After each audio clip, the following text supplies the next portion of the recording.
Hello viewers, আজকে আমি যেই মুভিটি নিয়ে আলোচনা করতে এসেছি সেই মুভিটি এক যে ছিল রাজা। এই সিনেমাটা মুক্তি পেয়েছিল 12ই অক্টোবর 2018। এই সিনেমাটার বাজেট ছিল 2 কোটি টাকা প্লাস, আর সিনেমাটার বক্স অফিস কালেকশন ছিল 5 কোটি টাকা প্লাস। আমি সিনেমার গল্প সংক্ষেপে অবশ্যই আপনাদেরকে শোনাবো, কিন্তু তার আগে সিনেমার কিছু সঠিক তথ্য আপনাদের সঙ্গে শেয়ার করতে চাই। এই সিনেমাটার প্রোডাকশন কোম্পানি হচ্ছে শ্রী ভেঙ্কটেশ ফিল্মস এন্টারটেনমেন্ট, অর্থাৎ SVF এন্টারটেনমেন্ট।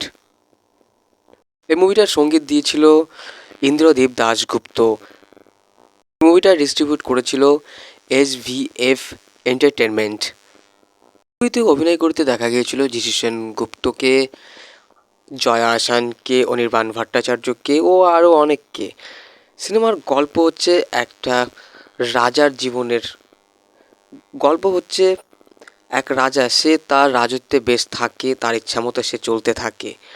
দিয়ে সে রাজার শরীর খারাপ হয়, দিয়ে তাদেরই চেনা পরিচয়ের মধ্যে তাদের সঙ্গে, অর্থাৎ সে রাজার সঙ্গে বেইমানি করে, দিয়ে সে রাজাকে মৃত বলে সবাইকে জানায় এবং তাকে পড়িয়ে দেওয়া হয়, সেটাও সবাই জানতে পারে। কিন্তু সেই রাজা কিন্তু মরেনি। দিয়ে সেই রাজা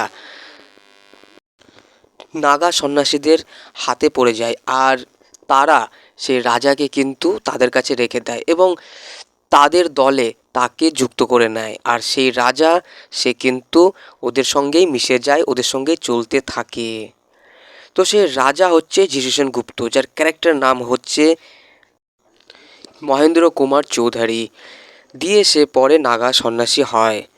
দেখা যায় সেই রাজা মহেন্দ্র কুমার চৌধুরী, সে তাদের সঙ্গে অনেক জায়গাতে ঘুরে বেড়ায়।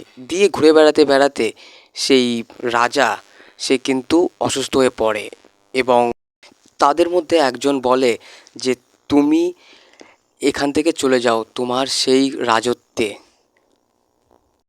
আর দিয়ে সে রাজা, সে কিন্তু রওনা দেয় সেখানে যাওয়ার জন্য, অর্থাৎ তার ওই এলাকায় যাওয়ার জন্য।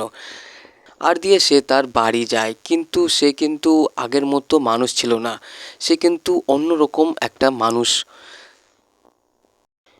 হয়ে আছে বর্তমানে। দিয়ে যাই হোক, সে তার রাজত্ব ফিরে পেতে চায়, তার জন্য কোর্টের ব্যাপার চলতে থাকে। দিয়ে সে কোর্টে জিতেও যায়, কিন্তু দুঃখের বিষয় হচ্ছে সে তার সব কিছু পেয়ে গেলেও সে কিন্তু মারা যায়। তো বন্ধুরা, এই ছিল সিনেমার সংক্ষিপ্ত কাহিনী। আশা করি আপনারা গল্পটা বুঝতে পেরেছেন। এই সিনেমাটা পরিচালনা করেছিলেন সৃজিত মুখার্জি, আর সঙ্গীত দিয়েছিলেন ইন্দ্রদীপ দাশগুপ্ত। এই সিনেমাটি 12ই অক্টোবর 2018 সালে মুক্তি পেয়েছিল। সিনেমাটার বাজেট ছিল, আমি আগেও বলেছি, 2 কোটি টাকা প্লাস, আর সিনেমাটার বক্স অফিস কালেকশন ছিল 5 কোটি টাকা প্লাস। এই সিনেমাতে যিশু সেনগুপ্তকে দেখানো হয়েছে একটা রাজার চরিত্রে, দিয়ে নাগা সন্ন্যাসীর চরিত্রে। তো এই সিনেমাতে যিশু সেনগুপ্তর পাশাপাশি ছিল অনির্বাণ ভট্টাচার্য, দিয়ে জয়া আহসান ও আরও অনেকে।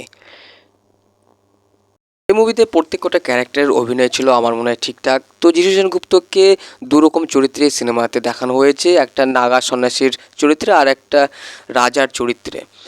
তো যিশু সেনগুপ্ত কেমন অ্যাক্টর সেটা আপনারা অনেকেই জানেন, তার অভিনয় দুটো ক্যারেক্টারে বেশ ঠিকঠাক ছিল বলে আমার মনে হয়।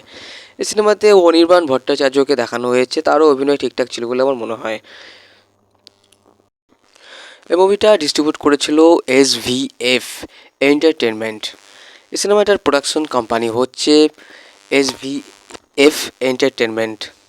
তো ভিউয়ার্স, এই ছিল আলোচনা। তো আমার আলোচনাটি ভালো লাগলে লাইক, কমেন্ট এবং শেয়ার অবশ্যই করবেন, আর নতুন হয়ে থাকলে সাবস্ক্রাইব করে পাশে থাকা বেল আইকনটি টিপে আমার সঙ্গে থাকবেন, যাতে সিনেমার সঠিক তথ্য ও সংক্ষেপে গল্প আপনারা সঙ্গে সঙ্গে পেতে পারেন।